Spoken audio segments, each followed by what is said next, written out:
राम रतन पायो। राजे साहेब, माझं एकच धन आहे, माझी रत्नाची खांजे आहे ती भगवंताचं नाव आहे. आणि राजाला पटलं, आवडलं, कळलं. आणि त्या रोगन राजानं सुद्धा त्या जडग्रंथाचं ऐकलं, मुलाच्या स्वाधीन दिला आणि नाम साधना करायला आणि राम म्हणताची राम होय आणि भगवंताच्या पदाला गेले. गोपाल कृष्ण भगवान की जय. आणि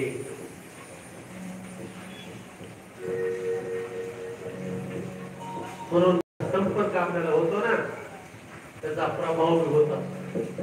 म्हणून सत्संगामध्ये आपलं जीवन करायचं, चांगल्याच्या संघाचे जीवन आपल्याला पूर्ण अर्पित करायचं. भगवंताचं नाम सतत घ्यायचं, श्रद्धेने घ्यायचं. जसं जसं नाम आपण घेऊ वाढत तसं आपले दोष कमी होत असतात, घटत असतात, जळत असतात.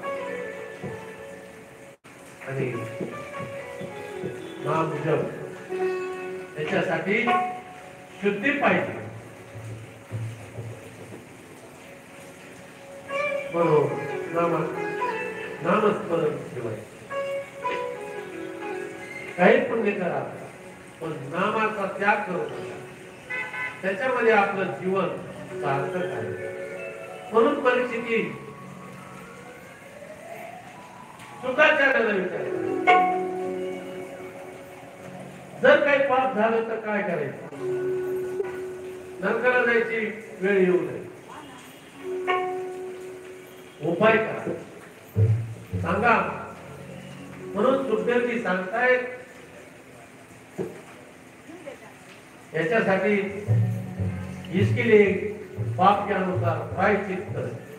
म्हणून प्रायश्चित आहे. पापाच्या बरोबर पापाची वासना जावी याच्यासाठी काही उपाय सांगा. आणि असे उपाय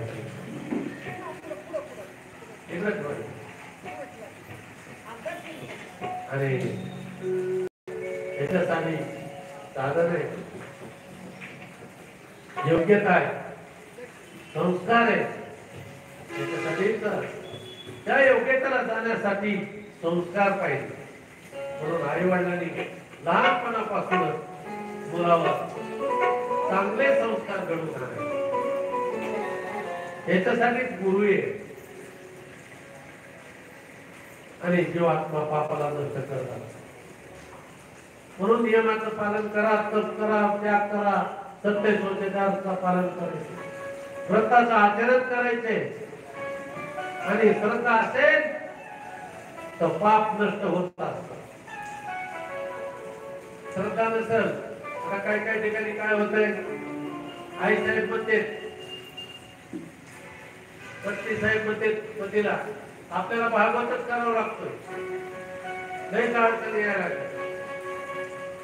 त्याच्यामुळे आपल्या पूर्वजांचा माहेरच्या 3 पिढ्याचा उद्धार होतो, सासरच्या 4 पिढ्याचा गेलेल्यांचा उद्धार होतो. दोघांच्या बी आई वडिलांचं कल्याण होत आहे. आपल्या मुलांचं बी पुढे यश येईल, कल्याण होत आहे, धंदा पाण्यात यश येत आहे. म्हणून पत्नी हक्क धरती पती करते. आपल्याला भागवत कथा किंवा शिवपुराण कथा करावं लागते. त्या माता भगिनीची श्रद्धा असते. पण पुढे काय होतं,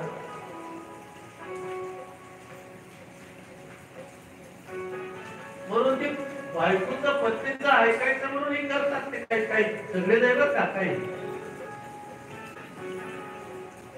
बळच करायचं.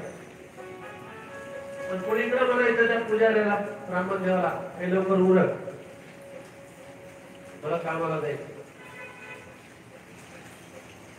देवाला भाव लागतो. म्हणून तुकडोजीराय म्हटलेले, म्हणे नाही भाव, मनी नाही भाव, मनी देवा मला पाव.